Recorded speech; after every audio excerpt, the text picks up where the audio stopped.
Hi guys, Jen Pastiloff back here in LA. It's good to be back, and I've missed you guys. I did try to make this video from New York City, and my lips, the sound wouldn't sync up. And you know, I read lips, so anything where the sound isn't synced up is bananas for me. So here we go, same video, and it's about making up stories about people and how we shouldn't do that. So I led this really incredible workshop in New York City. Incredible, the people who came made it incredible, and it was just so wonderful and open-hearted, especially with what I was going through and how vulnerable I was feeling and how sick and awful and tired. And I did it anyway. And what made that possible was the people in the room. So thank you if you were there. And those of you that are not knowing what I'm talking about, I was going through an ectopic pregnancy and had been in the ER, and it was horrible. So I go in, I lead the workshop, wonderful, wonderful. And there's a guy that is in the back with these black shades on, and kind of seemed a little, I don't know, like had his knees up, and I couldn't get his vibe, and I was wondering why he had his glasses on the whole time, and so I made up all these stories like he doesn't like me, he doesn't like it, he thinks he's too cool with his black shades. And then at one point we were all singing, and I saw him singing, and I thought, wait a minute, no, he's into this.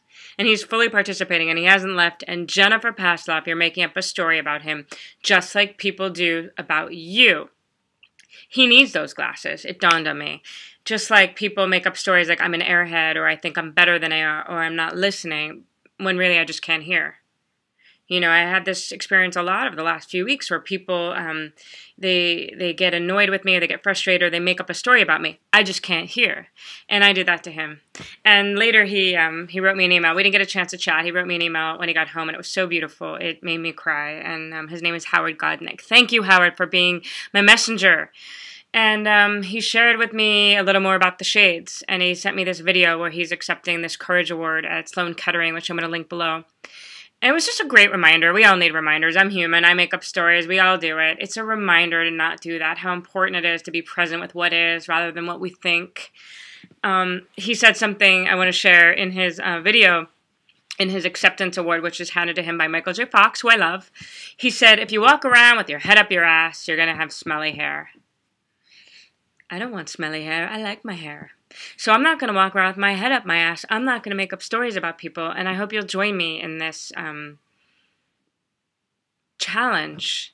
Because the easier choice sometimes is, you know, especially like whatever you do. If someone leaves my class early, it's way easy to think like they didn't like it, they don't like me, make it about you. Let's stop doing that together. No more stories. No more stories unless they're novels or really good stories. Then they're okay. But no more making up stories about people. Love you guys.